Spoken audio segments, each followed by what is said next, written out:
Presidente, bom dia. Aqui à esquerda, ao fundo. O senhor confirma que o Felipão não é mais técnico do Grêmio e por quê? E se o departamento de futebol também sai? Não, somente bom dia a todos. O Luiz Felipe efetivamente não é mais treinador do Grêmio, juntamente com a sua comissão técnica. Ele pediu demissão hoje pela manhã, entendeu que o seu ciclo e sua capacidade de avançar no elenco e com o clube estavam concluídas, e o Grêmio aceitou o seu pedido de demissão, estendeu essa situação a toda a comissão técnica e, portanto, o Luiz Felipe Scolari não é mais o treinador do Grêmio. No segundo momento, a tua pergunta, o departamento de futebol permanece, por hora, exatamente como está, tanto o César como o Rui, e vamos trabalhar a situação do provimento, que eu vinha respondendo interinamente, provimento do cargo de vice-presidente de futebol. Agora aqui à sua direita, presidente, por que o Felipão pediu para sair? E vocês já trabalham com alguém para assumir? O porquê, o Luiz Felipe, se há alguém experiente no futebol brasileiro e mundial, é o Luiz Felipe, né? Ele teve as suas avaliações, teve as suas motivações, teve as suas conclusões, e ao concluir, entendeu que o melhor seria para ele e também para o Grêmio. Acho que ele avaliou as duas coisas de uma maneira muito clara para ele, no seu convencimento. Avaliou que seria de bom alvitre, seria importante a saída dele. Ele acha que contribuiria tanto do ponto de vista pessoal da sua situação, como também na questão do clube. A sua saída seria o melhor caminho. E ele o fez. Acho que essa é uma questão. E o Grêmio, claro que tem situações de avaliação de outros treinadores e vai trabalhar a partir de hoje à tarde intensamente nesse sentido. Mas nós não temos nenhuma situação de contratação, nenhuma situação de avaliação, nem tampouco conversas mantidas com qualquer treinador. Presidente, como a direção avalia esse período? O senhor está no comando do Grêmio, com a perda do Gauchão, esse início brasileiro, Copa do Brasil, esse trabalho nesse período do Filipão e também com o elenco que a direção ofereceu ao técnico do Grêmio. Eu acho essa é uma questão extremamente importante, porque eu tenho absoluta convicção que o elenco do Grêmio ele dá muito mais do que propriamente deu, pelo menos nesse início de campeonato. E dá muito mais do que deu também no final do Campeonato Brasileiro do ano passado. Ele esteve numa posição, chegou a estar próximo ao final, a terceira colocação, principalmente depois daquela vitória do Grenal e depois daquela vitória sobre o Criciúma, ele esteve numa posição de terceiro lugar. E depois, de certa forma, caiu quando perdeu para o Corinthians, não mais segurou, e veio perdendo mais duas, três, perdeu para o Cruzeiro primeiro, depois perdeu para o Corinthians, depois fez aquela partida contra o Bahia, que me pareceu assim, muito simbólico. E o Grêmio fez uma política de renovação, de reestruturação de plantel. E no primeiro momento parecia difícil, mas chegamos à final do Campeonato Gaúcho, como, no determinado momento, até mesmo como favoritos. A estruturação tática do Grêmio e a recuperação que se deu durante a competição, durante o campeonato, foi uma reestruturação saudada. Quer dizer, o Grêmio buscou 3 reforços durante o campeonato, pôde contar basicamente com 2, o Cebola, infelizmente, não pôde participar de uma maneira efetiva, e o Grêmio fez a recuperação durante o campeonato com aquele elenco, melhorou um pouquinho o seu elenco a partir exatamente dessas chegadas, mas chegamos ao final do campeonato com uma grande chance de sermos campeão. Uma grande chance de sermos campeão, né? Talvez diria até mais saudado, tanto do ponto de vista da sua estruturação tática, como também saudado do ponto de vista da sua evolução durante o campeonato. Chegaria numa condição que, se o Grêmio ganhasse, estaria absolutamente consolidando uma certa justiça e um certo favoritismo. Os 2 Grenais não confirmaram isso, e aí começa, claro, o abatimento emocional. Eu avalio que o trabalho foi bom, não obtivemos o resultado suficiente, e acho que as 2 partidas do Brasileiro, o empate de 3-3 e a derrota para o Curitiba, tiro fora aqui a vitória sobre o CRB, foram jogos que emblematizaram exatamente esse desgaste, principalmente emocional, por conta do Grenal. Presidente, o senhor disse aqui, né, que o Luiz Felipe conversou com o senhor, enfim, expôs os seus motivos para pedir o desligamento do clube. Se o Filipão não tivesse chegado a esse ponto de ele comunicar ao senhor que gostaria de sair, o Grêmio, em função do que vem acontecido, através do senhor, do departamento de futebol, teria tido a atitude de chegar ao Filipão e dizer, olha, não dá mais, a gente gostaria que você saísse? que eu vou te dizer sobre isso? Nós faríamos uma avaliação mais concreta sobre isso. Só poderíamos fazer uma avaliação a esse respeito depois da conversa com o Felipão. O Felipão concluiu antes de nós essa situação, né? E é claro, se a situação fosse no sentido de fazer uma opção do clube, uma avaliação de direção a respeito do momento, claro que teria que ser sido feita. E eu quero te dizer que desde segunda-feira, desde domingo, na verdade, após o resultado contra o Curitiba, nós fizemos vários contatos, fizemos várias avaliações, conversamos com muitas pessoas e estávamos avaliando essa situação, sim. O Felipão avaliou praticamente na mesma linha do que nós, né? Mas o Grêmio não teria, antes de conversar com ele, o Grêmio não teria absolutamente nenhuma atitude a ser tomada. O Grêmio primeiro queria ouvir dele, e ele veio com essa posição, e o clube aceitou imediatamente essa questão. E aqui quero fazer assim uma situação que devo reconhecer. A história do Luiz Felipe no Grêmio não tem nenhum arranhão nesse particular. A trajetória dele no clube, seu mérito de campeão brasileiro, campeão gaúcho, campeão sul-americano, disputou o vice-campeonato, foi vice-campeão mundial. Quer dizer, a história dele no clube está absolutamente inatacada.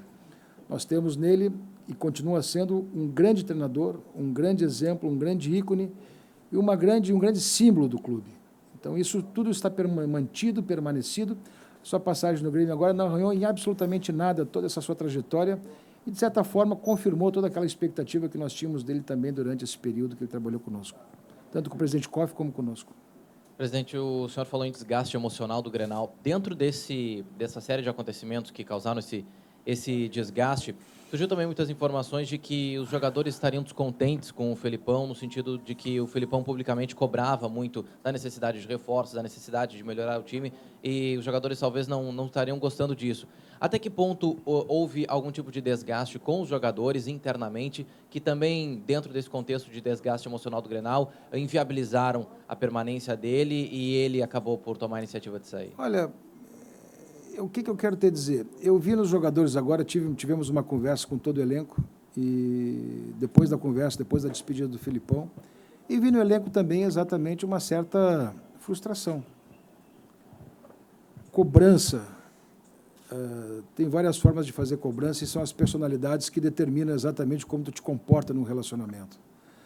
Tem gente que cobra mais duramente, tem gente que cobra mais sanguineamente, tem gente que cobra mais consistentemente as relações, quer dizer, é uma pessoa que faz uma cobrança mais exagerada, uma cobrança mais ríspida e uma cobrança que, no fundo, tem a intenção do ajuste, do acerto e também da possibilidade de estar contribuindo para que aquilo se... Outras pessoas não aceitam tão bem isto. E outras pessoas o fazem de forma diferente.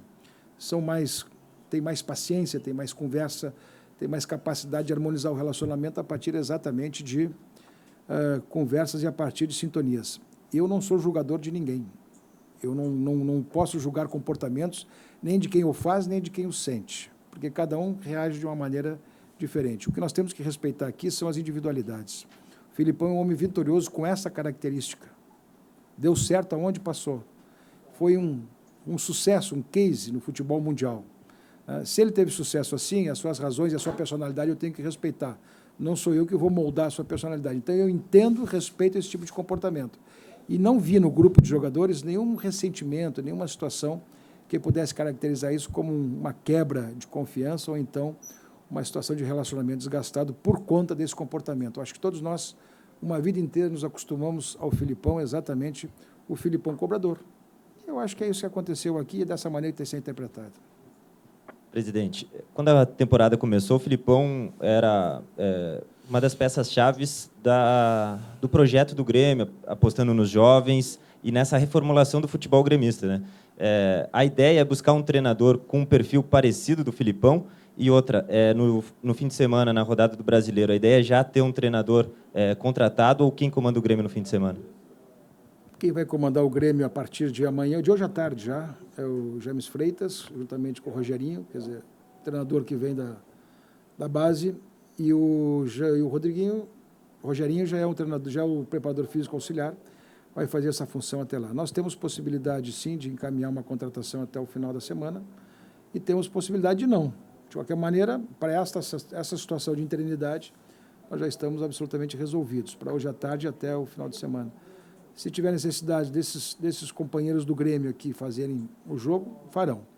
Então, pode acontecer da contratação, pode não acontecer. O fato é que o perfil que nós vamos buscar é um perfil que está disponível no mercado, quer dizer, o Grêmio não tem muitas opções. Lamentavelmente, os treinadores, grande parte dos treinadores no futebol brasileiro estão empregados. Tem hoje um que outro treinador desempregado, que poderia ser avaliado, e também tem treinadores do futebol gaúcho, né, que tiveram aqui grande passagem. O Grêmio é um grande formador de treinadores também. Aqui começaram Enio Andrade, Mano Menezes, Filipão, Tite. Creio que esses 4 exemplos são suficientes para dizer que o Grêmio também pode apostar num treinador de linha gaúcha. Presidente, desses que estão no mercado, o Grêmio já conversou com Cristóvão Borges, Celso Roth e Mano Menezes? Não conversou com ninguém. Não confirma o Cristóvão? Não confirmo o Cristóvão, nem o Celso, nem o... Não conversamos com ninguém ainda, porque recém acabamos de conversar com o Luiz Felipe. Seria absolutamente ruim, né, conversar com alguém que ainda, por substituir por conta de uma situação ética. Presidente, o senhor vê um momento propício para se investir em um treinador vindo do interior gaúcho, sem experiência de um grande clube, e partindo da diretriz financeira que o Grêmio impôs nesse ano, o nome do técnico também vai seguir isso? Não vai ser um nome que tenha um salário muito elevado? Olha, quando a gente faz uma política de transição, como estamos fazendo, algumas situações a gente não pode criar, né, uma insegurança muito grande ou tampouco um risco muito grande. Se nós optarmos por um treinador gaúcho que possa ser avaliado, é porque nós temos a certeza absoluta que ele dará as respostas que nós precisamos. Se optarmos por um treinador que não seja gaúcho, que esteja no mercado, também vamos fazer isso dentro de uma opção. O fato é que o Grêmio vai começar um processo de estruturas definitivas. O fato é que o Grêmio vai trabalhar uma ideia de concepção de futebol, que não é... Tem muita coisa hoje já andando nesse sentido, mas nós vamos aprofundar essa política no sentido de tornar perenes e permanentes alguns departamentos que independam do treinador que está conosco, né?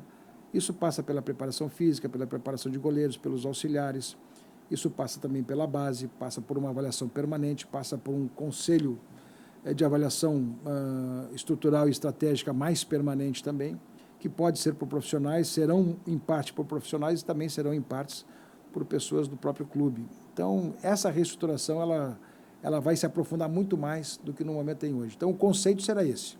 Quanto mais profissionalizado e quanto menos dependermos das figuras, de uma ou outra figura, melhor será. Nós queremos uma situação mais estruturada, mais estratégica, mais perene, mais definitiva, de modo que as relações que existem dentro do clube, principalmente base profissional e todas as questões que existem de meios para isso, físico, médico, tudo mais, sejam cada vez mais profissionalizadas e perenes. Presidente. Aqui. Bom dia. Pensei que estava falando com o Lincoln. Antes fosse presidente. Parecido. Queria a conta bancária dele. Presidente, a busca por reforços, a procura por reforços, ela depende da chegada do próximo técnico, ou o senhor vai trabalhar a partir de agora em 2 frentes? A procura de jogadores e a procura do próximo treinador? Nós já temos os diagnósticos da carência do plantel. Nós já sabemos o que precisamos. Essa avaliação, se há um consenso no Grêmio, é exatamente das necessidades que temos para a composição do nosso plantel. E poderemos, claro, se rapidamente o nosso treinador for escolhido, trabalhar com ele os nomes, mas vai ter muito da convicção das nossas necessidades de hoje, dos diagnósticos que temos até hoje e também das tratativas que já mantemos para trazer algum outro jogador.